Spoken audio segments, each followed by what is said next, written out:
Noong panahon ng bato, noong kakaunti ang mga damit at kakaunti ang pagkain, ang ibang mga tribo ay kumakain pa rin ng hilaw na karne at mga ligaw na gulay. Gayunpaman, pinangunahan niya ang kanyang mga tao na uminom ng mainit na sopas, kumain ng inihaw na karne, at hindi lamang nasiyahan sa mabangong puting kanin kundi gumamit din ng mga makabagong armas na mas nauna sa kanilang panahon. Lahat dahil dala niya ang kanyang nakahihigit na mga espesyal na kasanayan pabalik sa sinaunang panahon na ito. Sa kanyang nakaraang buhay, siya ay isang bihasang sundalo ng Special Forces. Habang hinahabol ang mga kriminal sa hangganan, sa kasamaang palad ay nahulog siya sa isang bangin. Nang imulat niya muli ang kanyang mga mata, nakita niya ang ilang mga babaeng nakabalot sa mga balat ng hayop sa harap niya, ngunit ang matinding sakit na nagmumula sa kanyang binti ay pumihil sa kanya na mag-isip ng malinaw. Dahil sa kanyang mga taon ng karanasan sa kaligtasan sa ilang bilang isang sundalo ng Special Forces, mabilis niyang natukoy na ang sugat sa kanyang binti ay isang kagat ng ahas. Kaya kumuha siya ng kutsilyo sa malapit, hiniwa ang sugat sa kagat, at pagkatapos ay gumamit ng isang mainit na sanga upang direktang saksakin ito. Pagkatapos ng isang kakilakilabot na sigaw, bumagsak siya sa lupa, pagod, umaasang ang mataas na temperatura ay sisira sa kamandag ng ahas. Pagkatapos ng isang gabing pakikibaka para mabuhay, kinabukasan ay matigas ang ulo niyang nabuhay muli. Nilamon niya ang lahat, at pagkatapos niyang matapos, sumenyas siya ng walang pakundangan, na humihingi pa ng higit. Siyempre, tumanggi ang babae. Sa tribong ito na mahigit 50 katao lamang, limitado na ang dami ng pagkain na mahahanap nila araw-araw. Bukod dito, panahon na ng pag-iimbak ng pagkain para sa taglamig, kaya uunahin ang pagkain para sa malalakas at matatandang manggagawa. Nang makita ito, wala siyang ibang magawa kundi humanap ng paraan para mapunan ang kanyang tiyan. Lumalamig na ang panahon, at kailangan niyang mabilis na makahanap ng paraan para mag-imbak ng pagkain para sa taglamig. Sa pag-iisip, ang pinakamadaling mapagkukunan ng karne ngayon ay isda. Wala pang 1 kilometro ang layo ay isang maliit na ilog, ngunit ang mga tao ng tribong ito ay hindi kumakain ng isda, at natural lang, wala silang anumang kagamitan sa pangingisda. Dahil doon, nagpasya siyang mamulot ng ilang baging, maghabi ng basket, at mangisda. Di nagtagal, bumalik siya sa pasukan ng kuweba dala ang isang malaking bangkos ng mga baging. Sinimulan niyang ihabi ang basket. Nagtipon ang mga bata sa paligid niya, nakatitig ng may pagtataka, nakanganga ang kanilang mga bibig, hindi makapagsalita ng kahit isang salita. Ang mga babaeng malapit ay nagpapatuyo ng dayami malapit sa pasukan ng kuweba. Nang sandaling iyon, isang nakakatakot na sigaw ang biglang umalangaw mula sa malayo. Ang pinuno, na may makapal na balbas, at dalawa pang lalaki, na may hawak na higanteng itlog ng ibon, ay tumatakbo at sumisigaw, na sinundan ng mga nakakatusok na tili. Isang napakalaking ibon, na mahigit 3 metro ang taas, ang nasa likuran ng pinuno. Agad siyang sumigaw, "Itapon mo ang itlog." Sa kasamaang palad, walang nakaintindi sa kanyang sinasabi. Tumanggi ang pinuno na bitawan ang itlog na nasa kanyang kamay, at hindi rin siya pinatawad ng higanteng ibon. Di nagtagal, naabutan ng higanteng ibon ang pinuno, tinuka siya ng malakas, at agad siyang pinatay. Nakita ito ng dalawang natitirang matatanda, na tumakbo kasama niya, at mabilis na inihagis ang kanilang mga itlog, lumingon, at tumakbo sa gilid ng kagubatan, umaakyat sa mga puno upang makatakas sa kamatayan. Ang mga batang nasa tabi niya, na hindi pa nakakita ng ganito kakilakilabot na tanawin, ay agad na sumigaw sa takot. Ang higanteng ibon, na nawala ang kanyang target, ay nagiba ng direksyon at sumibad patungo sa mga umiiyak na bata sa pasukan ng kuweba. Nang makita ito, mabilis niyang inakay ang mga bata papasok sa kuweba upang makatakas. Ang mga babae sa loob ng kuweba ay agad na nagtulak ng isang bilog na bato upang harangan ang pasukan. Nang makitang hindi sila makapasok sa kuweba, bumalik ang higanteng ibon sa kung saan nakahiga ang pinuno at nagsimulang tuck-in ang kanyang bangkay. Nagninit-ngit siya, determinadong panatilihing buhay ang higanteng ibon na ito. Natikman na nito ang laman ng tao at alam ang lokasyon ng kanilang tribo.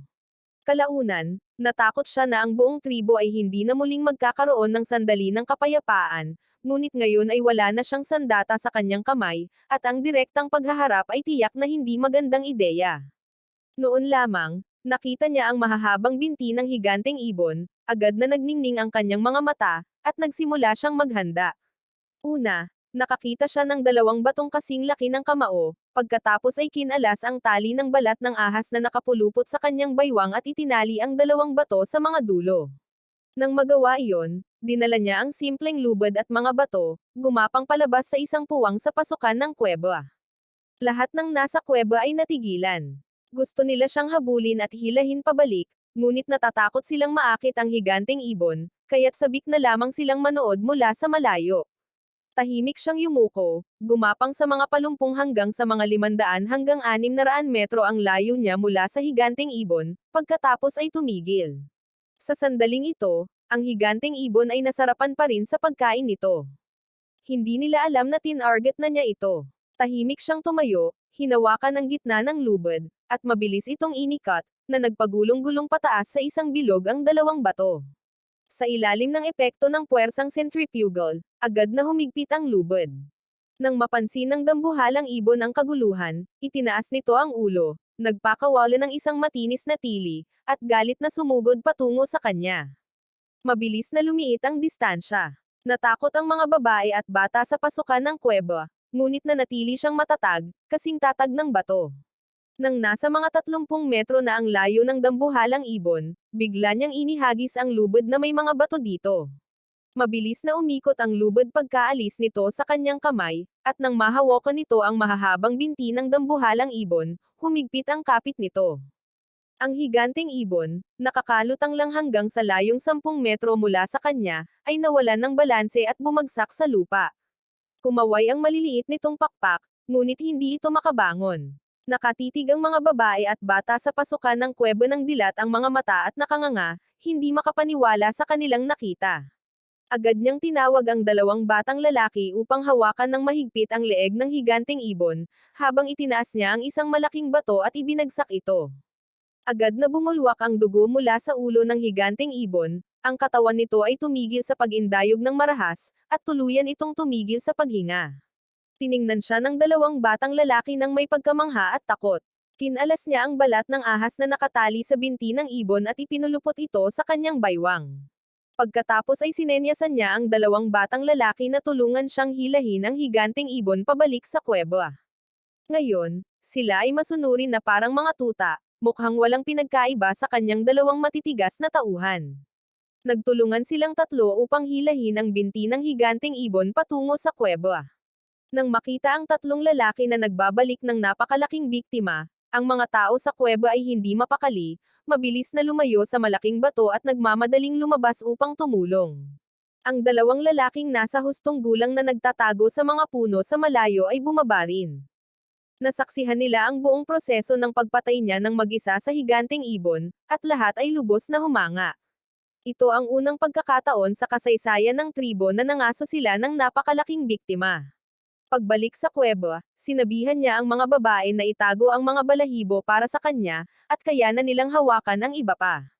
Ngayong wala na ang panganib, kinailangan niyang ipagpatuloy ang paghabi ng kanyang mga basket.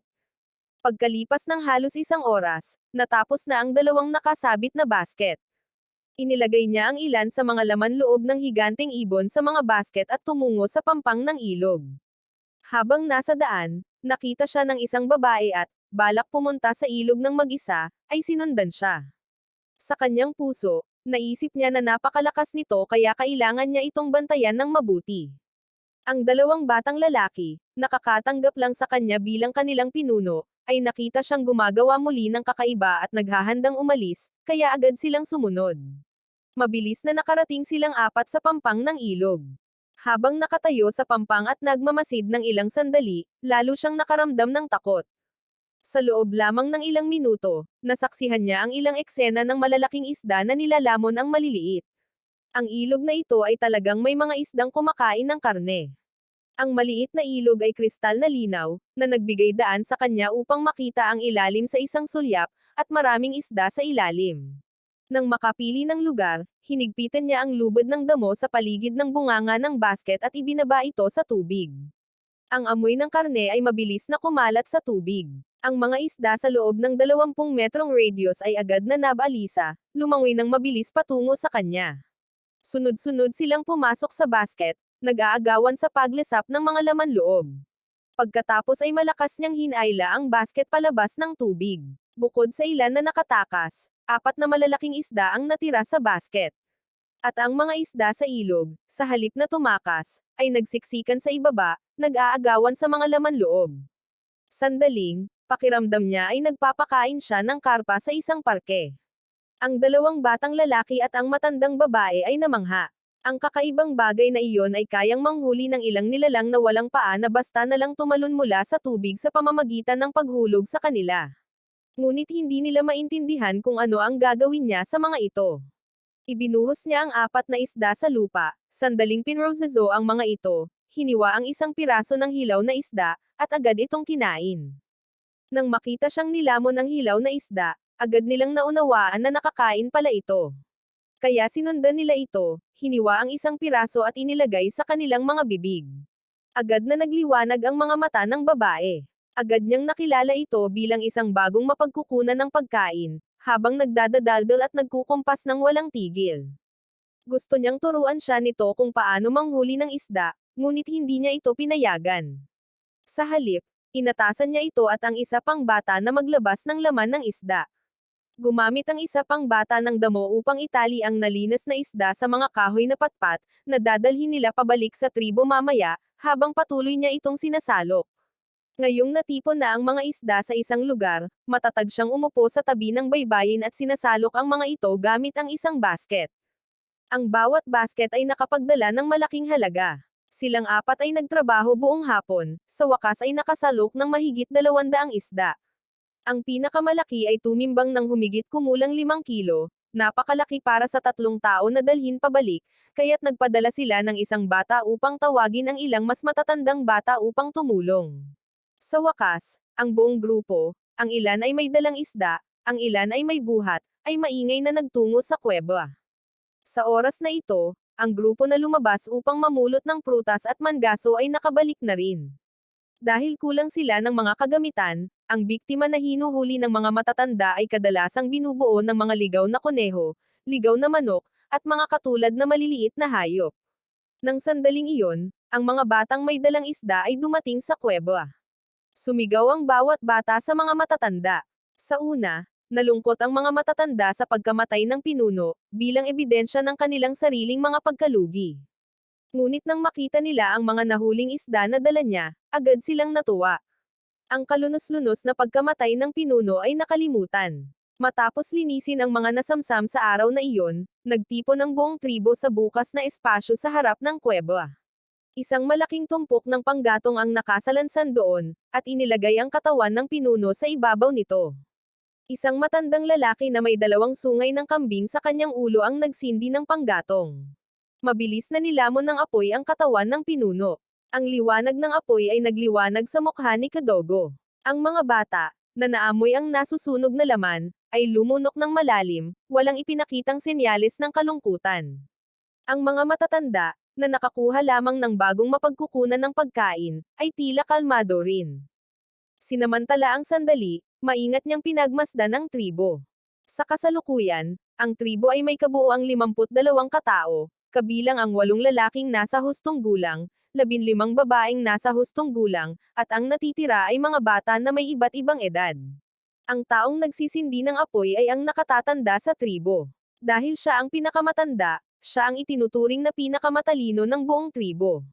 Gayunpaman, malamang na pangatlo na lang siya ngayon, dahil unti-unti mo na siyang pinapalitan sa puso ng lahat.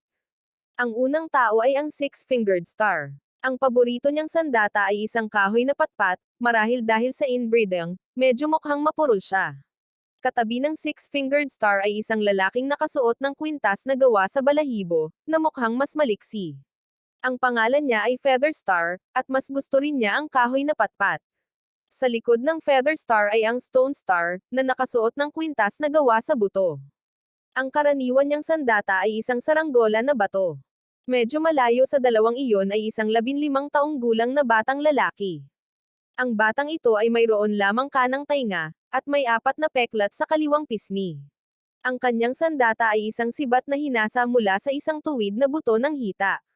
Katabi ni Cao Cao ay si Cao Cao, ang 17 taong gulang na si Cao Cao na may pangil na halimaw. Ang kanyang ama ang dating pinuno, at ang kanyang mga sandata ay 2 pangil ng tigre, mga ngiping parang espada na mas mahaba kaysa sa isang dangkal. Bukod doon, nariyan si Cao Cao, ang malakas. Si Cao Cao ang pinakamatangkad at pinakamalakas sa tribo, kasing lakas ng isang toro, ang kanyang sandata ay simple ngunit brutal, isang malaking buto ng hita. Ang panghuli ay si Cao Cao, ang magaspang na balat na si Cao Cao, na nakasandal sa isang tungkod na kahoy. Ngayon ay sinusundan niya ang pangkat ng mga nagtitipon araw-araw, dalubhasa sa paglilinis ng mga landas at pagbabantay, at mahilig din siya sa pugiling ng mga bato. Sinasabing ang pinakamalaking pangarap niya sa buhay ay ang pugiling ng isang palanggana na bato bago siya mamatay. Sa pangkalahatan, sa lahat ng tao, ang bituin na may isang kamay, ang bituin na may pangil na halimaw, at ang makapangyarihang bituin ang itinuturing na pinakamalakas na mandirigma sa tribo. Nang masunog na ang katawan ng pinuno, madilim na. Sa ilalim ng gabay ng matanda, lahat ay bumalik sa kuweba upang simulan ang paghahati ng pagkain. Dahil wala pang nakakain ng isda noon, gumawa siya ng exception at ipinamahagi ang mga bahagi. Kumuha siya ng inihaw na isda upang ipakita kung paano ito kainin at alisin ang mga buto. Sumunod ang lahat, kumakain ng may labis na sarap. Marahil dahil ito ang kanilang unang pagkakataon na kumain ng ganito karami, habang mas marami silang kinakain, mas masaya sila, sumasayaw pa nga habang kumakain. Ang eksena sa harap niya ay biglang nagparamdam sa kanya na parang nasa bahay lang siya. Lihim siyang nanumpa na aakayin ng buong tribo sa isang mas magandang buhay. Pagkatapos kumain ng lahat, ang matanda, na may suot na sungay ng kambing, ay kumuha ng isang nagbabagang uling at gumuhit ng eksena kung saan siya nanghuhuli ng isda sa tabi ng ilog sa pader ng bato, habang nakatayo siya sa tabi ng mga babae at tinuruan sila kung paano maghabi ng mga lambat pangingisda. Nagtali rin siya ng 2 panghibla ng damo sa basket, ginawa itong backpack, para hindi na nila kailangang gumamit ng mga balat ng hayop para dalhin ang mga prutas. Dahil dito, kapansin-pansing tumaas ang kahusayan sa pag-aani. Agad na nabighani ang mga babae, isa-isa silang sumusubok, ayaw bumitaw. Sa wakas, nagpasya silang mamulot ng mas maraming baging kinabukasan. Para makagawa ng sarili nila, at para ipakita ang kanilang pasasalamat, pumili sila ng 2 balat ng USA mula sa pangkat ng mga nagtitipon at ibinigay ang mga ito sa kanya. Mula sa sandaling iyon, siya ang naging una sa tribo na nagsuot ng mga balat ng hayop, ngunit hindi niya itinago ang lahat para sa kanyang sarili, itinago ang isa para sa kanyang sarili at ibinigay ang isa sa mga inang may maliliit na anak na may edad 2 o 3 taon. Mahalagang malaman na ang mga bata ay may mahinang immune system, at sa mga sinaunang lipunan, walang kaalaman sa medisina, kahit ang kaunting lagnat ay maaaring makamatay sa isang bata. Sa makatuwid, hindi pagmamalabos na sabihin na ang isang balat ng USA ay katumbas ng isang buhay. Naniniwala siya na kung sakaling kailanganin niya ang kanilang tulong sa hinaharap, tiyak na hindi nila siya tatalikuran ng walang utang na loob.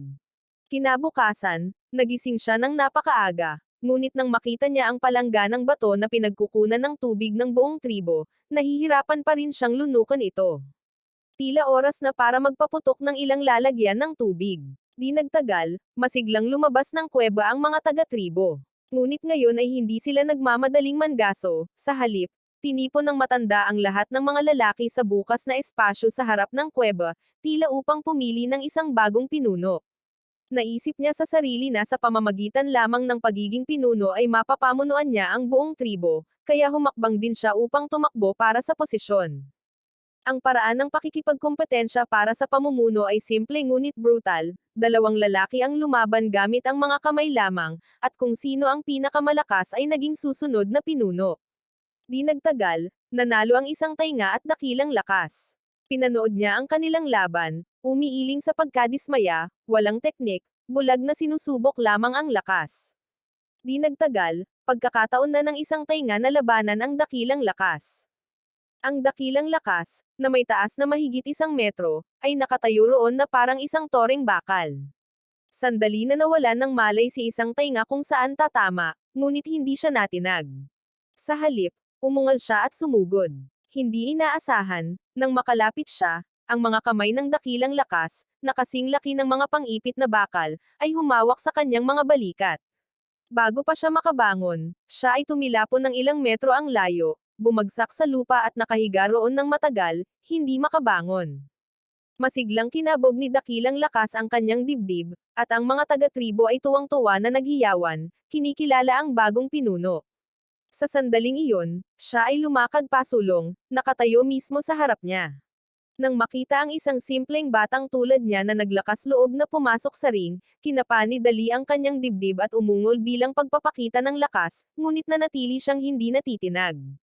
Tumayo siya sa harap ni Dali, na tila nakikipaglaban. Tumingin si Dali sa kanya, na umabot lamang sa kanyang dibdib, ang kanyang mga mata ay puno ng kumpiyansa at paghamak. Malakas na naghiyawan ang mga nanonood, at hindi rin siya nag-atubili. Dumiretso siya kay Dali, ang kanyang kaliwang paa ay tinatapakan ang bahagyang baluktot na hita ni Dali bago tumalon, ang kanyang kanang tuhod ay nagbigay ng isang malakas na suntok sa kanyang baba. Bago pa man makareact ang sinuman, bumagsak si Dali sa lupa. Gamulong-gulong siya sa lupa, walang tigil na umuungol, at ang buong tribo na naroroon ay agad na nakatitig sa pagkamangha. Alam na si Dali ang pinakamalakas na mandirigma sa tribo, kahit na matalo siya, hindi siya maaaring matalo sa isang suntok na tulad niyan, lalo na sa isang batang wala pa sa hustong gulang. Biglang nabalisa ang nakatatanda, isang malakas na pakiramdam ang bumalot sa kanya. Bagamat hindi niya malinaw na maipaliwanag ang dahilan kung bakit maaaring lumakas ang buong tribo dahil sa batang nasa harap nila, bago pa man siya makapagsalita, itinaas na siya ng buong tribo. Ipinagdiwang ng lahat ang kapanganakan ng kanilang bagong pinuno, sa loob lamang ng 2 araw, nakapagdala siya ng napakaraming himala sa tribo. Ang resultang ito ang talagang inaasahan ng lahat. Sa sandaling iyon, nakabawi si Dali ng kanyang kahinahunan. Malinaw na hindi pa rin siya kumbinsido. Sa gitna ng mga sigawan ng karamihan, sumugod siya patungo sa kanya. Nang makalapit na siya, agad niyang hinawakan ang 2 daliri ni Dali at pilit na pinilipet ang mga ito paarap. Pagkatapos, sa isang mabilis na paggalaw, dumulas siya sa likuran ni Dali at sinipa ang likod ng kanyang tuhod. Agad na bumagsak si Dali sa lupa, habang lalo siyang nagpupumiglas, lalo siyang nakararamdam ng sakit. Sa loob ng wala pang 2 minuto, kahit ang isang mabangis na tulad ni Dali ay tanging paghingi ng awa, sumisinghot at umiiyak. Sa puntong ito, sa wakas ay inalis niya ang kanyang mga kamay sa malaki at may bahid ng luhang lalaki at binitawan ito. Pagkatapos ay tumalikod siya at pumasok sa kuweba. Muling nagkagulo ang mga tao, at naghiyawan ang mga bata. Tuwang-tuwa sila dahil ito ang unang pagkakataon na natalo ng mga bata ang mga matatanda. Pinag-uusapan ng mga babae kung saan nila natagpuan ang mga baging. Plano nilang hilingin sa pinuno na turuan sila kung paano maghabi ng mas maraming basket sa gabing iyon. Gayunpaman, ang matanda ay nakatitig ng mabuti sa kuweba na may masalimuot na ekspresyon, hindi alam ang kanyang iniisip. Sa sandaling iyon, muling lumitaw siya sa harap ng lahat na may ganap na bagong hitsura. Nakasuot siya ng simpleng kasuotan na gawa sa balat ng USA, ang kanyang mahaba at itim na buhok ay maayos na nakatali sa likod gamit ang isang laso na gawa sa balat ng ahas. Mukha siyang malinis, maayos, ngunit maliksi pa rin. Ito ay isang bagong hitsura na maingat niyang pinag-isipan bago ito pagdesisyonan. Tila, ang estilo ng buhok na ito ay umiral na mula pa noong mga dinastiyang Shang at Zhou. Dati, hindi komportable ang mga tao na magtrabaho sa bukid nang nakalugay ang kanilang buhok, kaya sinimulan nila itong itali, na kalaunan ay naging isang katangiang tanda ng isang komunidad na nakabase sa pagsasaka. Sa gitna ng mga humahanga na titig ng kanyang mga katribo, humakbang siya sa karamihan at sinimulang ayusin ang mga gawain sa araw na iyon. Ang unang gawain ay ang muling pag-organisa ng pangkat ng mga nagtitipon. Sa kasalukuyan, ang tribo ay may kabuuang 15 babaeng nasa hustong gulang, 6 sa kanila ay buntis, at ang natitirang 9. Ang pagdaragdag ng U ay bumubuo sa kabuuang 10, ngunit ngayon ay 8 babae na lamang ang inatasan niya para magtipon. Ngayon ay mayroon na silang mga basket, kaya hindi na kailangang samahan sila ni Uson para sa proteksyon. Ang bawat babae ay magdadala ng isang patpat para sa pagtatanggol sa sarili. Ang 6 na buntis na babae ay nanatili sa bahay, kasama ang ilang 2 at 3 taong gulang na mga bata. Ang mga nakatatandang bata ay pumunta sa pag-aalis ng damo, habang ang mga natitirang babae ang nangunguna. Dalawang batang lalaki ang pumunta sa ilog para manghuli ng isda. Ngayon, lahat ay may gagawin, maliban kay Yu, na hindi pa naatasan ng anumang gawain at mukhang medyo malungkot.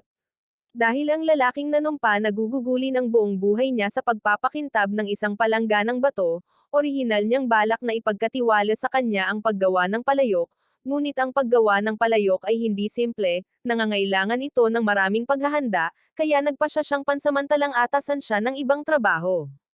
Ang mga isdang nahuli kahapon ay hindi pa natutuyo, at sa ganitong panahon, kung walang asin, mabilis itong masisira. Ngunit kung ang mga ito ay pinausukan, maaari itong tumagal ng maraming taon nang hindi nasisira. Kaya ipinakita niya ang proseso kay Yu at pagkatapos ay ibinigay ang lahat sa kanya. Samantala, nakahanap siya ng isang patag na piraso ng lupa sa harap ng kuweba at nagsimulang maghukay ng butas para gumawa ng pugan. Ang pugan ay nahahati sa 3 antas, itaas at ibaba. Ang ilalim na antas ay para sa paglabas ng hangin at pagpapapasok ng hangin. Ang gitnang antas ay para sa pagsisindi ng apoy. Ang itaas na antas ay para sa paglalagay ng mga palayok. Inabot siya ng 3 o 4 na oras sa paggawa ng pugan. Ngunit dahil basa pa ang pugan ng luwad, hindi pa niya ito magagamit, kaya tinawag niya ang 2 batang lalaki na nakahuli ng isda kahapon upang tumulong sa pagkarga ng panggatong sa bawat antas at pagsisindi ng apoy. Sa ganitong paraan, dapat ay handa na itong gamitin pagsapit ng hapon. Nang matapos ayusin ang lahat, personal niyang pinuntahan ang pampang ng ilog upang pumili ng luwad at nakahanap ng isang malaki at patag na bato na gagamitin bilang patungan. Patuloy niyang minasa at hinulma ang luwad na kanyang hinukay. Di nagtagal, natapos niya ang unang maliit na palayok na may makitid na base at malapad na bunganga. Pagkatapos ay gumawa siya ng 4 pa sa parehong paraan at inilagay ang lahat ng ito sa may pasukan ng kuweba upang matuyo. Sumunod ay ang ilang palayok na luwad na may 2 hawakan at 12 ng mga mangkok na seramiko, kasama ang ilang maliliit na pagkain. Hindi kailangang maganda ang mga ito, magagamit lang. Sa puntong ito, hindi siya sigurado kung ilang buo ang mga bagay na magagawa niya pagkatapos masunog sa temperaturang iyon.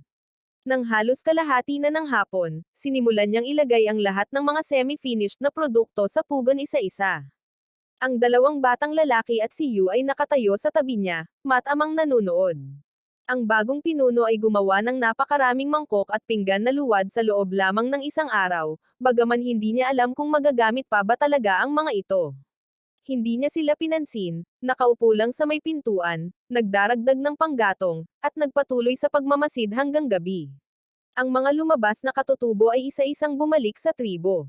Ang mga babae ay nagkaroon ng napakagandang ani, ang bawat basket ay umaapaw sa mga ligaw na prutas, at nagdala rin sila ng malalaking bangkos ng mga baging, tila balak na maghabi ng mas maraming basket.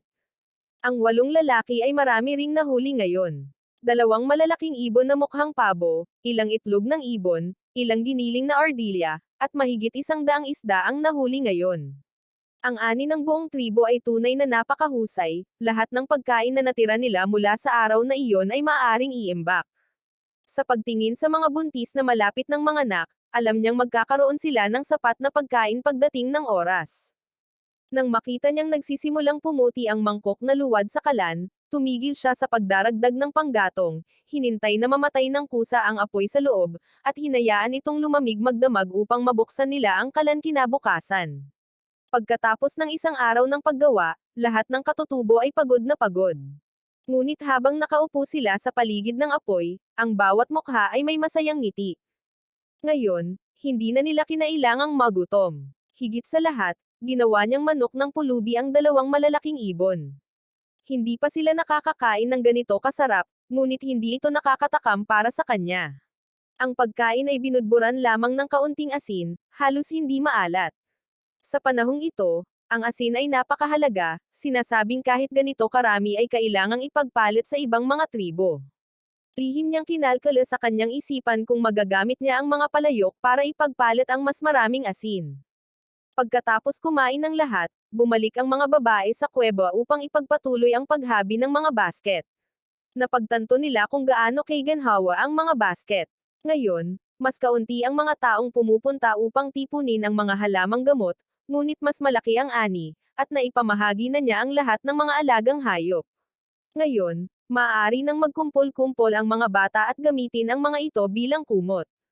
Kinabukasan, pagkagising, agad niyang tiningnan ang resulta ng pagpapaputok ng palayok. Nang makita siya ni Uson, hinayla niya ang matanda palapit.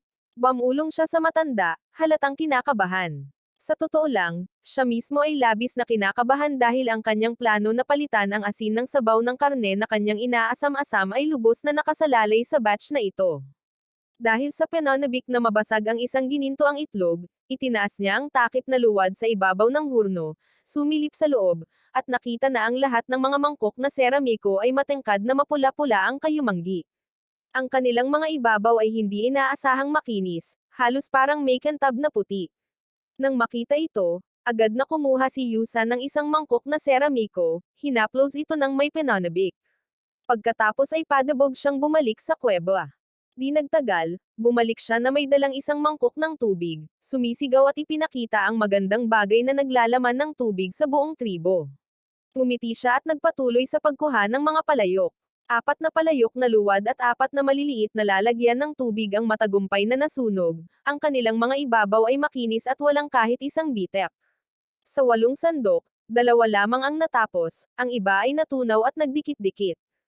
Sa mahigit 20 mangkok na seramiko, 12 lamang ang nagamit. Isa-isa, ang matangkad na pulang mga piraso ng palayok ay lumabas mula sa hurno, na nagdulot hindi lamang ng pagkabigla kundi pati na rin ng pananabik sa mga taga-tribo. Ang pangil ng hayop at ang makapangyarihan ang pinakamabilis. Bawat isa sa kanila ay kumuha ng isang banga at tumakbo diretso sa pampang ng ilog. Di nagtagal, bumalik sila na may dalang 2 banga ng tubig. Ang matanda, kahit na nasa sabik, ay nanatiling kalmado, kinukumpas habang nagtatanong kung paano ginagawa ang mga bagay na ito. Bago pa man niya may buka ang kanyang bibig, ang 2 batang lalaki na tumulong kahapon ay nag-aagawan sa pagpapaliwanag, ngunit ang higit niyang ikinababahala ay kung maaari ba itong ipagpalit sa asin. Kinukumpas niya habang tinatanong ang matanda tungkol dito, ngunit sa kanyang pagkagulat, tiningnan siya ng matanda na parang gastador. Itinuro ng matanda ang mga tambak ng palayok, malalaki at maliliit, at pagkatapos ay ang mga matatanda at bata sa tribo. Ipinaliwanag ko sa lokal na wika kung gaano kahalaga ang mga bagay na ito. Nang maintindihan niya, talagang natigilan siya, ang isang mangkok lamang ay maaaring ipagpalit sa isang halos ganap na batang lalaki o 2 babae, lalo na ang mga banga ng tubig at mga palayok na luwad. Noong mga panahong iyon, ang mga lalagyan ng tubig ay napakabihira sa mga tribo, ang paggugol ng buong buhay sa pudgeling sa isang palangganang bato ay karaniwan na. Para makakuha ng mas maraming lalagyan, may ilang tribo na handang makipagpalitan ng mga tao. Naniniwala sila na habang dumarami ang mga tao, mas nagiging walang silbi ang mga ito, at nagsasayang lamang ng pagkain. Ngunit nakita niya na ang mas maraming tao ay nangangahulugan ng mas maraming pagkain. Kasabay nito, tataas ang lakas ng tribo sa pakikipaglaban. Ang pagsali ng mga bagong miyembro ay nangangahulugan din na magkakaroon ng bagong dugo ang tribo. Sa pag-iisip nito, agad siyang nagtalaga ng mga gawain para sa kalakalan. Ang matanda at ang lahat ng 7 miyembro ng pangkat ng pangangaso ay umalis, dala ang isang banga ng tubig, isang palayok na luwad, at 3 mangkok na seramiko upang makipagpalitan ng mga tao ng asin. Isang banga ng tubig ang ipinagpalit para sa 2 babaeng nasa hustong gulang, isang palayok na luwad para sa 2 lalaking halos nasa hustong gulang na, at 3 mangkok na seramiko ang ipinagpalit lahat para sa asin. Kung walang asin, ang mga mangkok na seramiko ay ipinagpalit para sa mga anak na babae. Matapos ibigay ang mga tagubaylang ito, agad na umalis ang grupo, habang siya naman ang nagpapatuloy sa pag-aayos ng mga gawain sa araw para sa ibang mga taga-tribo. Ang kalakalang ito ay naganap sa isang tribo sa kanluran ng tribong Ingles. Sa pagtawid pa lamang sa isang bundok at pagkatapos ay sa isang lambak, mabilis na nakarating ang grupo. Ang tribong ito ay bahagyang mas malaki kaysa sa kanyang tribo sa kuweba, na may populasyon na humigit kumulang 80 o 70 katao. Ang 2 tribo ay madalas na nagpapalitan ng mga paninda noon. Nang makita ang grupo ng mga matatanda na nagdadala ng mga paninda, ang pinunong kalbo mula sa kabilang panig ay agad na lumapit upang batiin sila. Pagkatapos ng ilang simpleng pag-uusap, kumuha ang matanda ng isang mangkok na seramiko at inialok ito sa kanya, na nagpapahiwatig na dapat itong palitan ng asin. Agad na nagliwanag ang mga mata ng usok. Ang mangkok na seramiko na ito ay makinis sa loob at labas, at mas magaan kaysa sa mga palangganang bato ng kanyang tribo.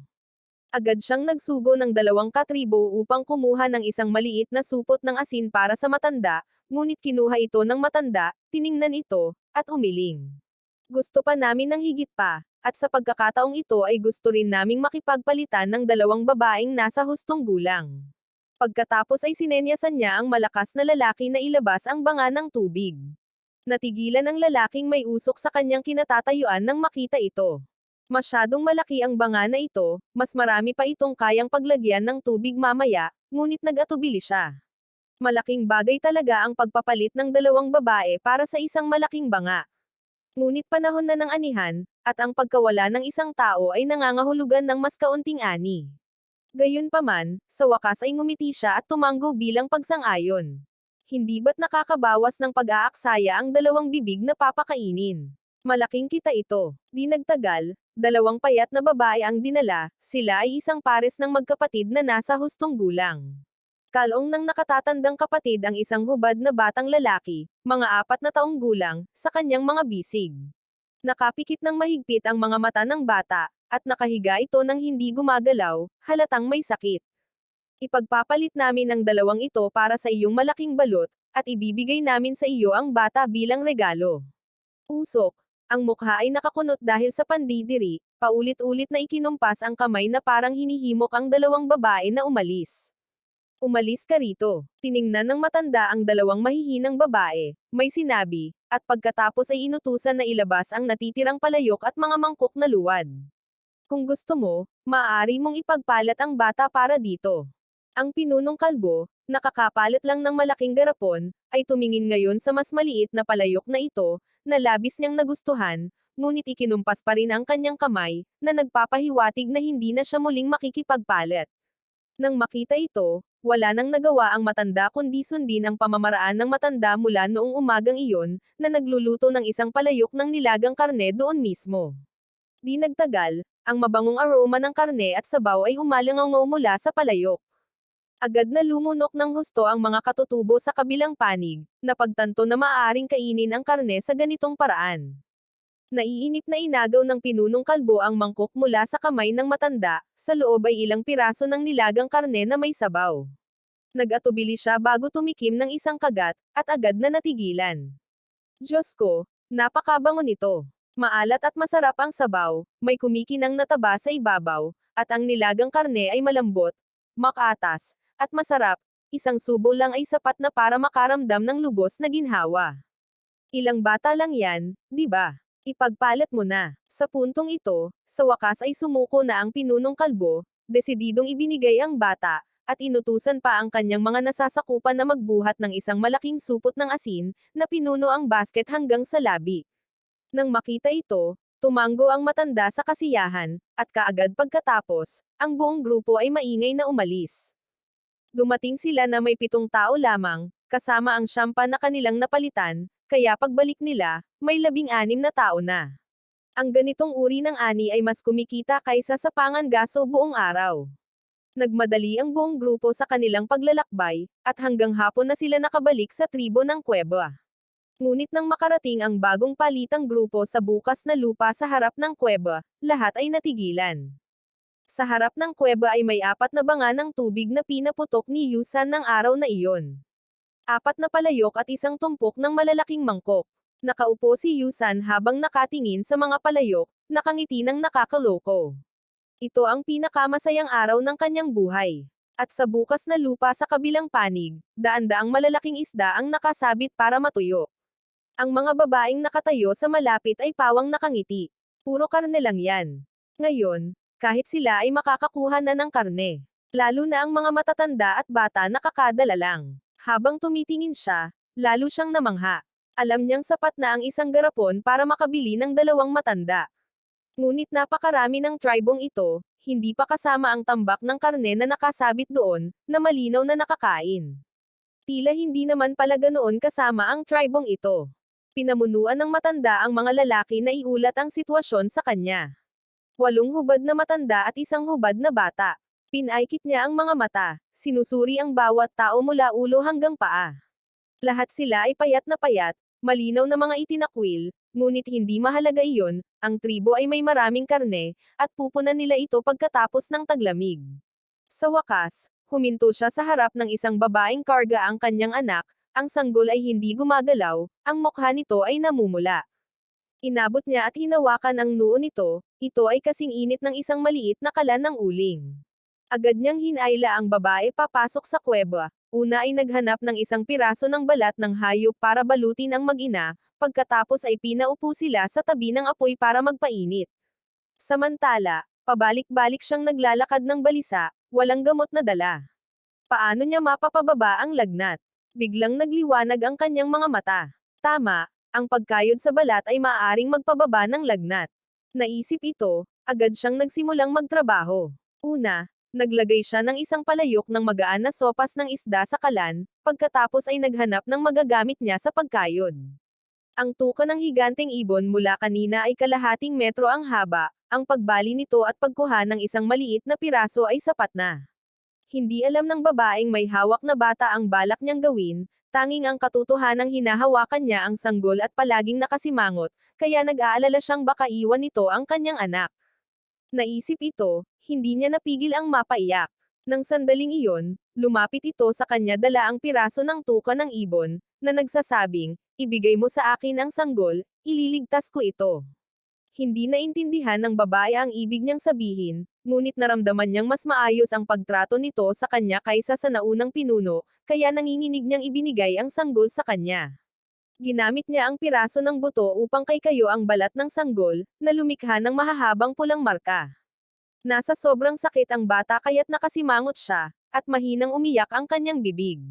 Maya-maya, ibinalik niya ang bata, na puno ng pulang marka, sa kanya. Pagkatapos ay sinandok niya ang isang mangkok ng sopas ng isda, at pinakain ito ng kutsara-kutsara. Ang bata, na matagal nang nagugutom, ay agad na lumunok pagkahawak dito, dahilan para makahinga siya ng maluwag. Hanggat kumakain ito, maaari pa rin itong maligtas. Kung mapagpapawisan ito sa lalong madaling panahon, maliligtas ang buhay nito. Sa wakas ay nakaramdam ng ginhawa ang babae. Bagamat hindi niya alam kung ano ang eksaktong ginawa nito, tila wala itong balak na saktan ang kanyang anak. Nang medyo nakaka-relax na siya, ang kanyang tiyan, na 2 araw nang hindi kumakain, ay malakas na dumagundong. Sa pagtingin sa mangkok ng sopas ng isda sa harap niya, paulit-ulit niyang nilunok. Agad siyang sumandok ng isa pang mangkok ng sopas na may malaking piraso ng isda at ibinigay ito sa kanya. Pagkatapos ay kinuha niya ang bata mula sa kanyang mga bisig, niyakap ito ng mahigpit, at binalot ito ng mahigpit sa balat ng hayop. Sa sandaling ito, labis siyang nag-aalala, kahit ang kaunting lagnat ay maaaring makamatay. Pansamantalang sinigurado ang supply ng pagkain ng tribo. Pero paano naman ang damit? Para makaipon ng maraming balat ng hayop hanggat maaari, kailangan pa rin nilang manghuli ng malalaking hayop. Ngunit ang mga kasalukuyang armas ay hindi sapat. Kalaunan, kapag nangangaso, kailangan pa rin niyang lumabas para maghanap ng mga materyales para sa mga armas. Sa pinakamasamang sitwasyon, kakailanganin niyang maglagay ng ilang bitag. Lihim siyang nanumpa na bago dumating ang taglamig, lahat ay magkakaroon ng damit na isusuot. Pagkatapos kumain ng lahat, nagising ang batang lalaki, basang-basa ng pawis. Ibinalik niya ang batang lalaki sa babae, personal na tinali ang buhok nito, at binigyan ito ng pangalan. Sausaw ko Bensaw. Tuwang-tuwa ang babae, dahil hindi lamang iniligtas ng bagong pinuno ng tribo ang buhay ng kanyang anak, kundi personal din niyang inayos ang buhok nito tulad ng iba. Nangangahulugan ito na tunay niyang tinanggap ang babae at ang kanyang anak. Nang maayos na ang lahat, sinimulan niya ang paggawa ng sarili niyang kagamitan. Pumili siya ng medyo tuwid na piraso ng kahoy, ikinabot ang isang matalas na sibat na gawa sa buto ng binti ng isang higanteng ibon sa isang dulo, at sa gayon ay nakagawa ng isang simpleng sibat na gawa sa buto. Susunod, hinasa niya ang tuka ng higanteng ibon at ginawa itong isang maikling kutsilyo, ibinigay ang natitirang materyal kay Ua, at sinabihan itong gumawa rin ng isa. Ngayon, Dahil sa ganoong karaming kagamitan lamang, kailangan niyang gawin ang lahat ng mag-isa. Kinabukasan, nang magising ang lahat ng mga taga-tribo, nagtalaga siya ng mga bagong gawain. Ipinagpatuloy ni Ua ang pagpapaputok ng palayok, unang tiniyak na ang lahat ay may mangkok. Ang mga babaeng nasa hustong gulang ay hinati sa dalawang pangkat, ang isa ay mamumulot ng mga ligaw na berry, ang isa naman ay mangisda. Ang mga natitirang bata ay nanatili upang tumulong sa pangangaso, sa pangunguna niya. Ang buong pangkat ng pangangaso, kasama ang kanyang dalawang malalapit na kasama, ang malaking bibig na si Sausaw at ang maliit na unggoy na si Sausaw, kasama ang dalawang magkapatid na sumama kahapon, ang malaking buhok na si Sausaw at ang pangalawang buhok na si Sausaw, ay umabot sa 10 katao. Sinalubong ng buong pangkat ang sikat ng araw sa madaling araw at dumiretso sa loob ng kagubatan. Pagpasok, naghiwa-hiwalay ang grupo ng mga mangangaso, bawat matanda ay nangangaso ng paisa-isa, habang pinamumunuan niya ang 4 na batang lalaki, na may dalang mga basket at mga bangkos ng damo upang tulungan siya. Karamihan sa mga puno sa kagubatang ito ay uri ng mga punong nagbubunga ng matitigas na buto, bawat puno ay mahigit 30 metro ang taas. Nang tingnan ng mga puno na may diametrong mahigit 1 metro, talagang nabighani siya. Nagkalat ang mga buto sa buong lupa. Mula sa malayo, nakita niya ang ilang malalaking ibon na naghahanap ng pagkain. Ngunit sa buong paglalakbay, nagmasid lamang siya, hindi nangangaso ng anumang hayop. Isa siyang bihasang mangangaso. Ang unang bagay na dapat gawin ay unawain kung ano ang nasa kanyang mga lugar ng pangangaso. Di nagtagal, natuklasan niya ang mga bakas ng paa ng baboy ramo. Ang mga magulo na bakas ng paa ay tila pag-aari ng isang kawan. Gayunpaman, ang lalim ng mga bakas ay nagpang-inag sa kanyang gulugod. Tiyak na tumimbang ang mga ito ng mahigit kalahating tonelada. Maingat niyang sinundan ng mga bakas, kalaunan ay tinawid ang Tagaytay patungo sa mas mataas na lugar. Biglang lumiwanag ang lugar. Sa lambak sa unahan, isang maliit na sapa ang kumikinang sa tubig. Tumubo ang mga higanteng alo sa pampang nito. Mahigit 100 baboy na may malalaking ngipin ang umiinom ng tubig sa tabi ng batis. Mukha silang isang buong pamilya. Ang pangunahing baboy ay dapat tumimbang ng humigit kumulang 700 kilo. Sa likod nito ay ang mga inahing baboy at mahigit 100 bik, bawat isa ay kasing laki ng isang alagang baboy. Ang direktang paghaharap ay tiyak na magiging kapahapahamak. Kailangan niyang maglagay ng bitag. Tahimik niyang idiniin ang sarili sa lupa at umatras, bumalik sa kagubatan. Nanginginig sa takot ang mga batang lalaki. Hindi pa sila nakakita ng biktima na ganito kalaki noon, at hindi siya masyadong umaasa sa kanila, kaya nagsimula siyang maglagay ng mga bitag. Gumamit siya ng mga baging ng damo upang gumawa ng ilang hugis figure 6 na mga lubod sa ibabaw mismo ng mga bakas ng paa ng baboy, ang kabilang dulo ay mahigpit na nakatali sa isang malaking puno. Kung may mga kuko ng baboy na tatapakan ang mga ito, automatikong hihigpit ang mga lubod. Habang mas nagpupumiglas sila, mas hihigpit ang mga ito. Para sa kaligtasan, ang mga batang lalaki, na sumusunod sa kanyang mga tagubilin, ay umakyat sa mga puno. Ngayon ang kailangan na lang niyang gawin ay pilitin ang kawan ng mga baboy na bumalik at pumunta sa parehong daan na kanilang pinanggalingan.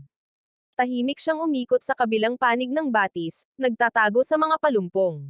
Pinahiran niya ng putik ang buong katawan niya, hawak ang dalawang sanga, at biglang tumalon palabas ng mga palumpong. Sumisigaw ng malakas habang sumusugod, ang mga baboy ramo, na hindi pa nakakita ng ganitong nilalang noon, ay agad na tumakbo papasok sa kagubatan. Hinabol niya sila ng walang humpay, sumisigaw at humahabol, at dinagtagal ay narinig ang mga desperadong sigaw ng mga baboy ramo.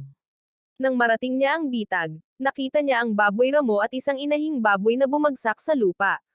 Hindi magtatagal ang mga baging na ito, kaya maingat siyang lumapit gamit ang kanyang sibat na may buto. Sinamantala ang pagkakataon, malakas niyang itinulak ang kanyang sibat sa nakanganga nitong bunga. Ang matalas na sibat na may buto ay tumusok diretso sa likod ng leeg nito, at ang dugo ng baboy ay bumulwak na parang bukal. Di nagtagal, ang 1,500,000 halimaw ay tuluyang bumagsak sa lupa. Paminsan-minsang nanginginig ang katawan nito, at nakahinga siya ng maluwag, ngunit isa pang problema ang mabilis na lumitaw. Paano kaya nahila ng 5 bata ang ganito kalaking baboy ramo pabalik? Habang nakatingin sa inahing baboy sa tabi niya na nahihirapan pa rin, nagliwanag ang kanyang mga mata. Una, gumamit siya ng lubid para itali ito sa isang puno at pagkatapos ay mahigpit na itinali ang bibig nito para maiwasang makagat ang sinuman. Pagkatapos ay itinali niya ang dalawang lubid sa mga paa sa harap ng inahing baboy, sa wakas ay ikinabit ang lubid na humahawak sa baboy ramo sa katawan nito. Nang handa na ang lahat, hinayla niya ang lubid sa bibig ng baboy ramo para manguna sa daan. Sina Big Mouth at ang maliit na unggoy ay may hawak na parehong paa sa harap, naglalakad sa magkabilang gilid. Sumunod sina Damaw at Ormaw na may dalang mga patpat para magbantay, tinatahak ang masukal na gubat. Sa wakas, nakita nila ang kuweba ng tribo sa di kalayuan. Isang batang lalaki na naglilinis ng mga palumpong sa labas ang unang nakakita sa kanya. Agad siyang sumigaw para alertuhan ang buong tribo. Di nagtagal, lahat ay nagmadaling lumabas para salubungin siya, ngunit walang nang ahas na lumapit. Hindi pa sila nakakita ng ganito kalaking biktima. Tinawag niya si Yusan at sinabihan itong maghanda ng isang banga ng tubig at kaunting asin. Habang hinihintay na dalhin nito ang banga, naghukay siya ng butas sa lupa at inilagay ang banga dito. Naiwan na lamang ang bibig ni Trong Eno na bahagyang nakataas sa lupa. Pagkatapos, nagtulungan ang lahat upang hawakan ang inahing baboy sa tabi ng banga, habang tinutusok niya ito ng diretso sa leeg. Walang kahit isang patak ng dugo ang nasayang, na dumaloy sa banga. Di nagtagal, napuno ng dugo ang banga. Nagsalin siya ng isang mangkok ng tubig na alat at hinalo itong mabuti. Di nagtagal, ito ay magiging masarap na namuong dugo, perpekto para sa paggawa ng sopas sa gabing iyon. Ang balat ng baboy ay kailangan lamang ng kaunting pagproseso, maaari silang gumawa ng mga bota o backpack. Tiyak na maraming maibibigay ang dalawang baboy na ito. Ang patong ng puting taba sa ilalim ng balat ay 4 na daliri ang kapal, ito ay ilalabas sa apoy mamaya. Ang natitira, maliban sa baga ng baboy na ginagamit sa pangingisda, ay nakakain. Kahit ang malalaking buto ay kailangang itago, maaari itong hasain para sa mga sandata at iba pang mga bagay. Kalahating araw na pagsisikap ang inilaan para sa dalawang napakalaking baboy na ito, na bawat isa ay tumitimbang ng 1,000 libra. Bagamat nakakapagod, ang mga resulta ay lubos na sulit. Mga pinausukang karne na nakasabit sa iba't ibang laki, 1 garapon ng nilutong na muong dugo, at 3 garapon ng malinis na puting taba ng baboy. Nagtawanan ang mga bata, pinupulot ang mga kaluskos at kinakain ang mga ito ng walang humpay, kahit ang mga may sakit ay nasiyahan sa mga ito. Nang buksan ni Yusan ang hurno sa bandang hapon para kunin ang mga palayok, bumalik ang pangkat na nagtatrabaho buong araw. Nakahuli ang pangkat ng mangingisda ng 100 isda, at mahusay din ang ginawa ng pangkat ng pangangaso, na nagdala ng 3 ligaw na manok, 2 malalaking ahas, mahigit 10 itlog ng ibon, at mahigit 1 dosenang giniling na ardilya. Dagdag pa ang isang basket ng mga buto. Mas nakakagulat pa, ngayon ang batang babae na sumama sa pangkat ng pagtitipon ay nakatuklas ng isang bagong uri ng pagkain. Kung makakakolekta pa sila ng kaunti, maaari pa nila itong gawing puting asukal, kaya lalo niya itong pinuri. Masayang kumain ng hapunan ang lahat, maliban sa matanda, na ang mukha ay malungkot. Mula sa mga alaala ng kanyang dating katawan, alam niya na ang baging ay parang isang ritual sa tribo, na ginagamit upang parusahan ang mga nakagawa ng malubhang pagkakasala. Sinabi niya na ang mga ugat ay pain para sa puno ng demonyo. Sino mang maglakas loob na palihim na kumain ng mga ugat ay lalamunan ng puno ng demonyo.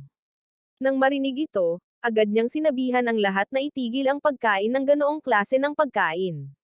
Hindi dahil sa tunay siyang naniniwala sa mga salita ng matanda, kundi dahil natatakot siyang kung ito ay talagang nakakalason, maaari silang maging adik, na magiging problema. Dahil doon, nanatili siyang mapagmatsyag hanggang sa paglubog ng araw. Maingat niyang pinagmasdan ang mga pagbabago sa kanyang katawan. Mabuti na lang at naging maayos ang lahat sa buong gabi. Nang magbukang liwayway at lumabas na ang lahat ng mga katribo, sinimulan niyang planuhin ang kanyang mga gawain sa araw. Ang lahat ng iba pa ay gaya ng dati, maliban sa ang may sakit at ang kanyang ina ay pumunta sa pangkat ng mga mangingisda. Gayunpaman, pinangunahan niya ang 4 na batang lalaki sa pangkat ng mga nagtitipon. Gusto niyang makita kung ano talaga ang punong tinawag ng matanda na puno ng demonyo. Ang punong iyon ay matatagpuan sa kalaliman ng mga bundok sa likod ng kuweba. Ang bundok na ito ay walang gaanong malalaking puno, ngunit ang mga palumpong ay napakakapal, at maraming mga puno ng prutas. Sa daan, labis siyang natuwa nang matuklasan ang kanyang hinahanap, sili. Isang matangkad na pulang bahagi ang nakatago sa mga palumpong, ngunit hindi pa ito nakakain ng mga katribo noon. Dahil sa anghang ng lasa, inakala nilang hindi ito makakain. Agad niyang inutusan ang 4 na batang lalaki, huwag na kayong gumawa ng iba pa ngayon, mag-focus na lang sa pamimites ng sili dito. Nagpatuloy siya sa pagsunod sa grupo, tumatawid sa mababang bulubundukin, at isang palanggana ang lumitaw sa harap nila. Sa lahat ng dako nito ay may mga berdeng kalansay ng hayop, na parang sementeryo. Sa gitna mismo ng palanggana, isang napakalaking puno, na mga 60 metro ang taas, ang nakatayo ng may kamahalan. Ang mga ugat nito ay sumasakop sa isang lugar na 500 metro, na may dumaraming sistema ng ugat na mas malapit sa gitna. Ang ganitong disenyo ay tila umaakit sa mga hayop na mas malapit sa puno. Sinasabi sa kanya ng kanyang likas na ugali na habang papalapit siya sa puno, mas mapanganib ito, ngunit nagpasya siyang lumapit ng kaunti upang makita kung ano ang mangyayari. Dahil sa kanyang mga kasanayan, naniniwala siyang ligtas pa rin siyang makaka-atras. Sa bawat hakbang, ginamit niya ang kanyang sibat upang subukan ang lupa sa unahan, dahan-daang papalapit sa gitna. Sa sandaling dumampi ang sibat sa lugar sa ilalim ng canopy, ang kanyang intuition, na hinasa sa mga taon ng serbisyo militar, ay nagbabala sa kanya ng paparating na panganib. Agad niyang binawi ang kanyang sibat at umatras. Nang mga sandaling iyon, isang biglaang malakas na tunog ng bumabagsak na hangin ang nagmula sa langit. Mahigit 12 matutulis na tinak, halos 1 metro ang haba, ang bumangga sa lupa. Ang kanilang target ay eksakto kung saan dumampi ang kanyang sibat. Ang bawat tinak ay halos 1 sentimetro ang kapal, at sa dulo ay namulaklak ang isang malaking puting bulaklak na kasinlaki ng isang mangkok. Hindi ba't ito ang material para sa mga palaso, isang regalo mula sa langit? Tuwang-tuwa siya, ang kwento ng bangkang dayami na humihiram ng mga palaso ay sumasagi sa kanyang isipan. Ginamit niya ang kanyang basket bilang pain, itinali ang isang mahabang lubad dito, at inihagis ito diretso sa ilalim ng canopy. Whoosh, whoosh, whoosh. Sa isang kisap mata, mahigit 12 tinak ang nakabaon sa lupa. Inulit ang prosesong ito, agad siyang nakatipon ng 2 malalaking bangkos ng tinak.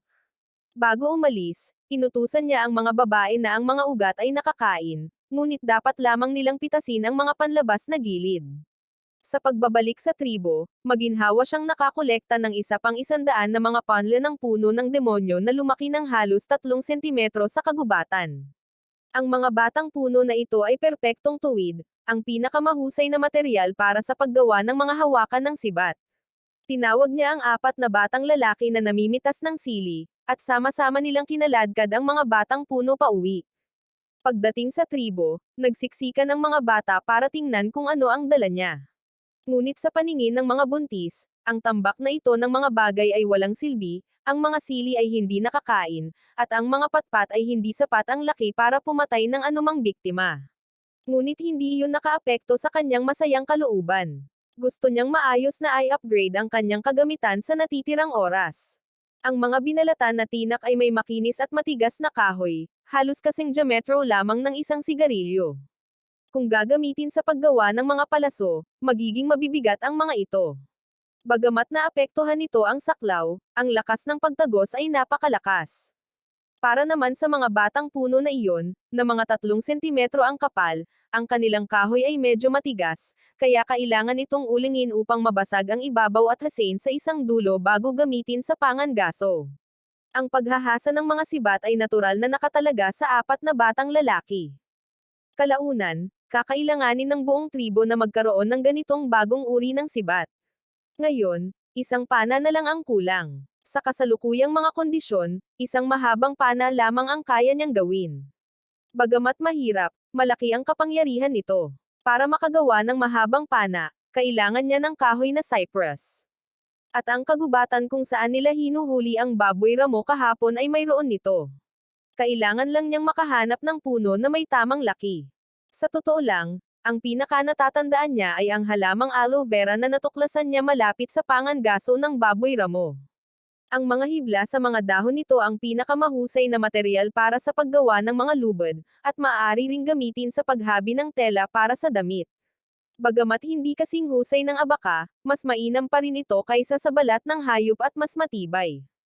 Higit sa lahat, ang katas sa mga dahon ay maaaring gamitin sa paggamot ng mga sugat, kapwa anti-inflammatory at detoxifying, at pati na rin sa pagpapalamig at pagpapababa ng lagnat. Sa pag-iisip nito, napagpasyahan niya na mula sa susunod na taon, magtatanim siya ng aloe vera ng malakihan. Pagkatapos, magkakaroon ng damit na maisusuot ang kanyang mga katribo, at ang panganib ng pagkamatay mula sa impeksyon pagkatapos ng pangangaso ay lubos na mababawasan. Mas mahigit mas mahigit mas mahigit mas mahigit kinabukasan, bumalik siya sa kagubatan kung saan nila pinangaso ang baboy ramo. Mabuti na lang at natuklasan niya ang 2 puno ng fir na natamba ng isang hayop kanina, at natural na natuyo ang mga ito, sakto lang para gamitin sa pana. Sa loob ng isang buong araw, gumamit siya ng palakol para umukit at magpait, habang walang pagod na nagtatrabaho. Sa wakas, nilikha niya ang unang balangkas ng isang isa tuldok 5 gitling metrong haba ng pana, at pagkatapos ng isa pang araw ng maingat na pagpapakintab, itinuring itong kompleto. Ang tali ng pana ay pinilipit mula sa mga hibla ng aloe vera, at ang bawat palaso ay gawa sa mga tinak na madaling makuha. Ang mga dulo ng palaso ay nilagyan ng mga asol na balahibo mula sa isang higanteng ibon. Gumawa siya ng mahigit 200 palaso ng sabay-sabay. Pagkalipas ng 2 araw, tinipon niya ang lahat ng kanyang mga katribo sa isang bukas na parang 30 metro ang layo mula sa kanya ay isang bangkos ng damo, kung saan nakasabit ang ilang ardilya sa lupa na nahuli niya noong araw na iyon. Una, ipinakita niya kung paano maghagis ng sibat, na tinatamaan ang target sa bawat pagkakataon mula sa layong 30 metro. Pagkatapos ay ipinakita niya kung paano gumamit ng mahabang sibat para manaksak ng malapitan. Nanood ang mga katribo ng may labis na pananabik. Ngayon lang nila napagtanto na lahat ng ginagawa ng pinuno nitong mga nakaraang araw ay mga sandata pala. Maliban sa mga batang musmos pa, binigyan niya ang bawat miyembro ng tribo ng isang sibat, at ang pangkat ng pangangaso ay nakatanggap ng tig-3, 2 para sa paghagis at 1 para sa malapitang labanan. Ang mga bata, na malapit ng maging adulto, ay kinakailangang magsanay sa paghagis ng sibat araw-araw, bukod sa pag-aalis ng damo at paglalaro. Ang mga sibat na ito na may puting hawakan ay napakaganda, at gustong-gusto ito ng lahat sa tribo. Bukod sa paghagis ng mga bato, ang mga ito lamang ang mga sandatang maaaring umatake mula sa malayo. Sunod, ipinakita niya ang pagmamana sa layong humigit kumulang 100 hakbang ng 5 beses ng sunod-sunod. Ang bawat sibat ay tumama sa isang ardilya sa lupa, na nag-iwan sa lahat na nakanganga at nakanganga. Nagkukumpulan ang lahat na gustong subukan ang isa, ngunit ipinakita lamang niya ang mga ito, hindi niya balak gawin ang mga ito sa ngayon. Napakahirap pa rin gawin ang mga ito. Matapos matagumpay na mapalaganap ang mga sibat, nagsimula siyang gumawa ng mga bota. 2 piraso ng itim na balat ng baboy ramo, pagkatapos ng maraming proseso ng pagtan at pagmamasa, ay naging napakatibay at matatag. Para masigurong lahat ay makakatanggap ng isang pares, maliban sa kanyang mga bota na gawa sa balat ng baboy, ang iba pang miyembro ng tribo ay gumamit lamang ng balat ng baboy ramo bilang talampakan. Ang itaas na bahagi ng bota ay tinahi mula sa mga balat ng iba't ibang maliliit na hayop. Ang mga bota na suot ng may sakit ay siya mismo ang gumawa. Ang mga bota ay umabot hanggang tuhod.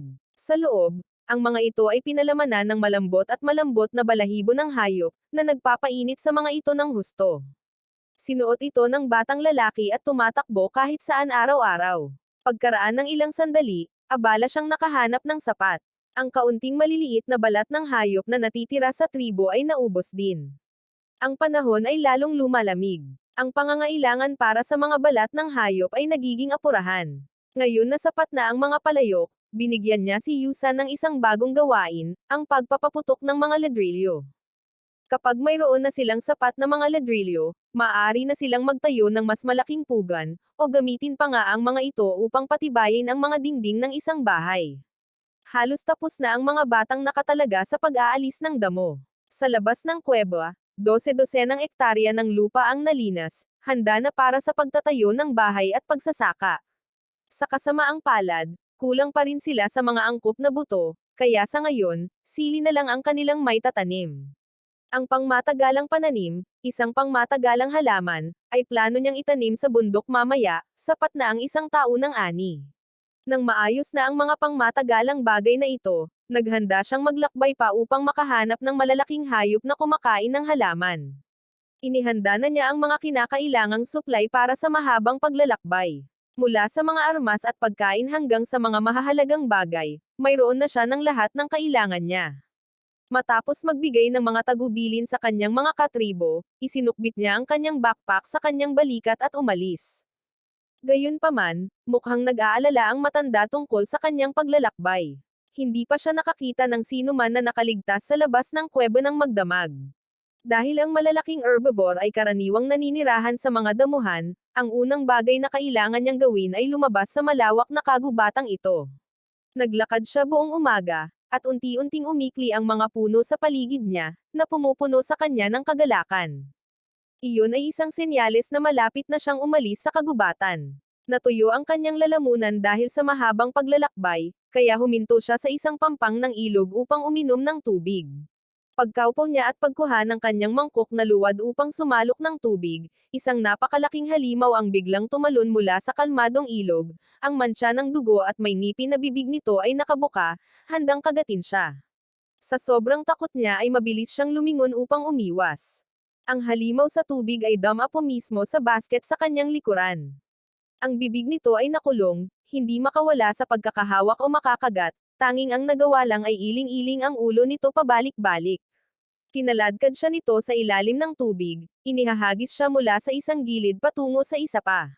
Sa kritikal na sandaling iyon, nahihirapan siyang bunutin ang piko na nakasuksok sa kanyang bota, pinutol ang isa sa mga tali ng basket, at noon lamang siya nakabalik ng may kahirapan. Gamit ang isang kamay, desperadong hinawakan niya ang natitirang tali ng kanyang basket, habang gamit ang isa pa, desperadong sinaksak niya ang halimaw sa ulo gamit ang kanyang kutsilyo. Paulit-ulit na gumalaw ang halimaw, inihagis siya pataas mula sa tubig bago muling ibinagsak, hinayla siya palayo at bumagsak sa tubig. Sa sandaling iyon, tumalikod siya at sumandal sa ulo nito. Kagat ang kanyang mga ngipin, sinaksak niya ito ng ilang beses ng malakas sa magkabilang mata. Bumulwak ang sariwang dugo mula sa mga mata nito, nanagman siya sa malaking bahagi ng tubig ng ilog. Unti-unting hamina ang pagpupumiglas ng halimaw, hanggang sa ito ay umikot na lamang.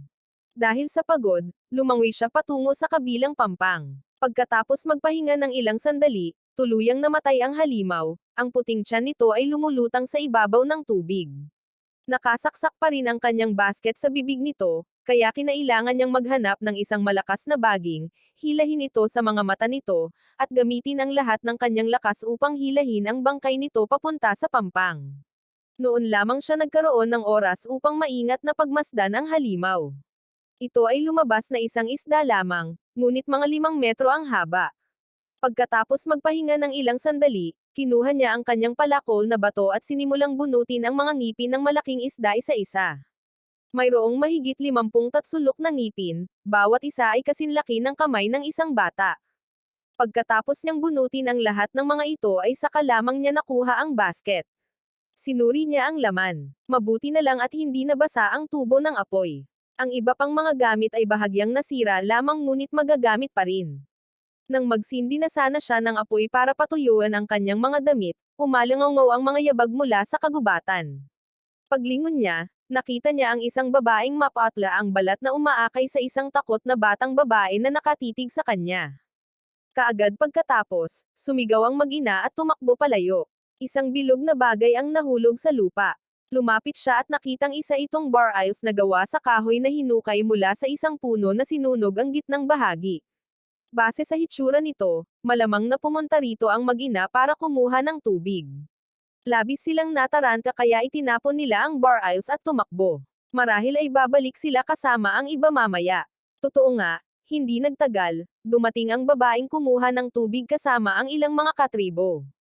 Nakasuot sila ng puting balabal na gawa sa balat ng hayop, ang kanilang balat ay kasing putla ng pininturahan ng puti, at lahat sila ay nakatitig sa malaking isda sa likuran niya. Isang lalaking mukhang pinuno ang nakatitig sa kanya, pagkatapos ay itinuro ang bar aisles na gawa sa kahoy sa tabi niya. Agad niyang naintindihan. Ginamit niya ang kanyang sibat upang ihagis ang bar aisles at iniabot ito sa pinuno. Kinuha ito ng pinuno at bamulong, pagkatapos ay itinuro pabalik ang malaking isda sa likuran niya. Bagamat hindi niya maintindihan ang mga salita, halos nahulaan niya ang ibig niyang sabihin mula sa paraan ng pagturo ng pinuno sa isda. Yumuko siya, nagbigay daan sa kanila. Agad na sumugod ang grupo sa kabilang panig, pinalibutan ang malaking isda at marahas na sinuntok at sinipa ito. Ilang babae pa nga ang napaiyak. Ngumiti ang nangungunang lalaki, tinapik ang dibdib gamit ang kanyang kamao, pagkatapos ay iniabot ang kanyang kamao papunta sa kanya. Sandali siyang nalito, ngunit nang makita ang masayang ngiti ng kalaban, nahulaan niyang hindi sila nagpaplano ng away, kaya nag-aalangan siyang iniabot ang kanyang kamao upang hawakan ang kamay ng lalaki. Agad na humagalpak ng tawa ang lalaki, masiglang niyakap siya, pagkatapos ay nagpatuloy sa pakikipag-usap sa pamamagitan ng kilos at salita. Bagamat hindi nila masabi ang wika, naiintindihan ang kanilang mga ekspresyon at kilos. Sinabi niya sa lalaki na nagmula siya sa kabilang panig ng ilog at naghahanap ng isang may sungay na nilalang. Tumango ang lalaki, nagpapahiwatig na naiintindihan niya, at sinabi sa kanya na maraming tao sa kanilang tribo ang nilamon ng napakalaking isdang ito.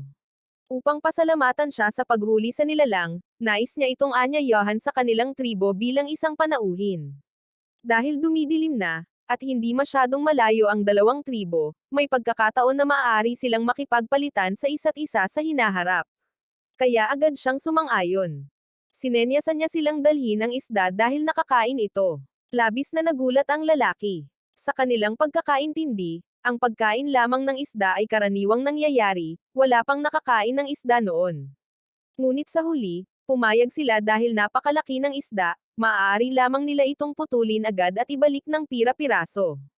Nagpatuloy siya sa pagtatrabaho. Ang balat ng isdang pilak ay 4 na metro ang haba at 3.5 metro ang lapad, ang ibabaw nito ay makinis at matibay, at higit sa lahat, ito ay hindi tinatablan ng tubig. Kaya nagpasya siyang itago ito. Ang natitirang karne ng isda, pagkatapos linisin, ay hiniwa sa ilang malalaking piraso at ibinigay sa lahat upang dalhin. Ang kanilang tribo ay matatagpuan sa kailaliman ng kagubatan. Pagkatapos maglakad ng wala pang 10 minuto, nakakita sila ng isang higanteng puno ng banyan. Ang espasyo sa loob ng puno ay mga 100 metro kwadrado lamang, hindi gaanong kalakihan, ngunit sapat na para sa kanilang paninirahan.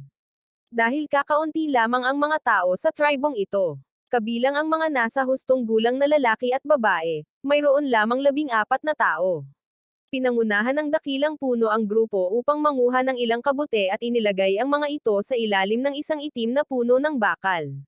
Wala itong nakitang galaw, dahan-dahan itong lumapit sa tambak ng mga kabute. Sa sandaling iyon, pinangunahan ng dakilang puno ang grupo palabas, gamit ang makakapal at sanga nitong mga sanga upang mabilis na palibutan ang kuneho, dahilan para hindi ito makagalaw, at pagkatapos ay gumamit ng kahoy na tulos upang tapusin ito. Ito ay isang bitag sa pangangaso. Bukod dito, noong una ay nakontrol nila ng buhay ang biktima, at agad na pumasok sa kanyang isip ang ideya ng pakikipagkalakalan sa kanila. Kung matutulungan lang sana nila siyang makahuli ng mas maraming kuneho, maganda sana iyon. Pagkatapos ay lumipat ang grupo sa ibang lugar at muling inilatag ang mga kabute. Sa pagkakataong ito, nagpasya siyang ipakita ang kanyang mga kasanayan. Kinuha niya ang kanyang mahabang pana at bumunot ng palaso. Ang matandang puno ay nakatitig sa pagkamangha, hindi alam kung ano ito. Nang sandaling iyon, maingat na inilabas ng isa pang kuneho ang ulo nito, mahigit 10 metro pa rin ang layo mula sa tumpok ng mga kabute. Nagmamadaling hinayla ng matandang puno ang kanyang kamay, ako, si Hiao Bao, ay naghahandang sumugod sa kanya. Hindi niya ito pinansin, tahimik na hinayla ang kanyang pana at nagpaputok ng palaso na tumagos sa leeg ng kuneho. Nakatitig ang matandang puno sa pana na hawak niya, habang nakangiti siya, iniabot ang mahabang pana sa kanya, nagdagdag ng isa pang palaso, kinuha ang kanyang kamay, hinayla ang tali, at tinutok ang kuneho sa lupa, nagpaputok ng isa pang bala. Kasabay ng isang whoosh, ang palaso ay nakapasok ng mahigit kalahati sa katawan ng kuneho, dahilan para mapasinghap ang mga tao sa tribo ng puno sa pagkamangha. Lahat ay labis na na-curious tungkol sa mahimalang sandatang ito. Nang makita ang matandang puno na may hawak na pana at palaso na napakahalaga kaya hindi niya matiis na bitawan ito, binigyan niya ito ng isang palaso na may balahibo bilang tanda ng pagkakaibigan nilang dalawa. Mula noon, ang sumunod na umaga ay halos isang solo performance na niya. Sa loob lamang ng kalahati ng gabi, mahigit isang dosenang kuneho ang nabaril at napatay niya. Ang bilang na iyon ay higit pa sa kanilang inaakala. Ang paghuli ng 3 o 4 na kuneho sa isang normal na araw ay isang malaking tagumpay na. Kasabay nito, palihim din itong pinag-isipan ang mga tao sa tribo ng puno. Nag-isip-isip siya tungkol sa lakas ng kanyang tribo. Pagbalik niya, sa kanyang kahilingan, ang mga kuneho mula sa ekspedisyong ito ay magiging kanya, habang ang karne ay mapupunta sa tribo ng puno. Natural, wala silang pagtutol, tiwala siya na sa pamamagitan ng pananatili ng kaunti pa, makakaipon siya ng sapat na supply ng hayop para sa kanyang tribo. Natupad na ang kanyang layunin sa pagpapadala ng kanyang mensahe, ngunit gusto pa rin niyang galugarin pa ang mundong ito. Bukod dito, labis siyang interesado sa hayop na binanggit ng nakatatanda sa puno. Marahil ay magandang ideya ang paghuli ng ilan ng buhay para hilahin ang kanyang kariton. Kinabukasan, dinagdagan niya ang kanyang pagkain at sinindihan ang kanyang apoy, pagkatapos ay nagpaalam sa malaking puno. Bago umalis, maginhawa niyang hiniling dito na manghuli ng ilang buhay na kuneho para sa kanya, na pinakakain sa kanila ng damo at kabute araw-araw. Ipagpapalit niya ang mga ito sa ibang biktima pagbalik niya. Talagang ayaw siyang umalis ng malaking puno, dahil kung mananatili siya, tiyak na mas magiging madali ang taglamig ng kanilang tribo. Ngunit alam niyang mayroon pa siyang ibang maya-alok. May mas mahalagang gawin. Pag-alis sa tribo ng puno, pumutol siya ng mga sanga at itinusok ang mga ito sa lupa bilang mga palatandaan. Pagkatapos ng 2 nakakapagod na araw, sa wakas ay lumabas siya mula sa madilim na kagubatan. Biglang bumukas ang tanawin sa harap niya, isang malawak na damuhan ang nakaunat, na may ilang malalaking puno lamang na nakakalat sa malayo, at mga bakas ng paa ng mga herbivore na nakikita sa lupa. Kinuha niya ang kanyang pana at mga palaso at maingat na sinundan ang mga bakas. Napakabilis, ang tanawin sa harap niya ay nagpatawa sa kanya. Nakita niya ang isang kawan ng mga asul na antelope, na kasing laki ng mga alagang asno, na masayang nanginginain ng nakayuko ang kanilang mga ulo. Hindi magiging problema ang paghuli sa kanila para gamitin bilang mga hayop na panghila. Agad na pumasok sa isip niya ang ideya ng paghuli sa kanila ng buhay. Ngunit alam niyang hindi madaling magalit ang mga asul na antelope na ito, ang pagtingin lamang sa kanilang matutulis na sungay ay sapat na upang maunawaan. Kung lalapit siya ng padalos-dalos, mahigit sa 10 sa kanila ang sabay-sabay na susulong, at malamang na malipol ang buong tribo. Nang mas masusing pagmasdan, napagtanto niyang panahon na ng pag-aasawa, at sa loob ng kawan. Ang asul na gazelle na ito ay mayroon lamang isang lalaking nasa hustong gulang, ang natitira ay 8 babae at 8 bata. Mas mahigit nang makita ito, isang plano ang agad na nabuo sa kanyang isip, kung magagamit niya ang parehong paraan na ginamit niya upang harapin ang higanteng ibon upang makontrol muna ang lalaki, tiyak na susunod ang iba. Sa pag-iisip nito, maingat siyang umatras sa isang ligtas na lugar at sinimulang ihanda ang kanyang grappling hook. Di nagtagal, tahimik siyang lumapit dala ang grappling hook sa kanyang kamay.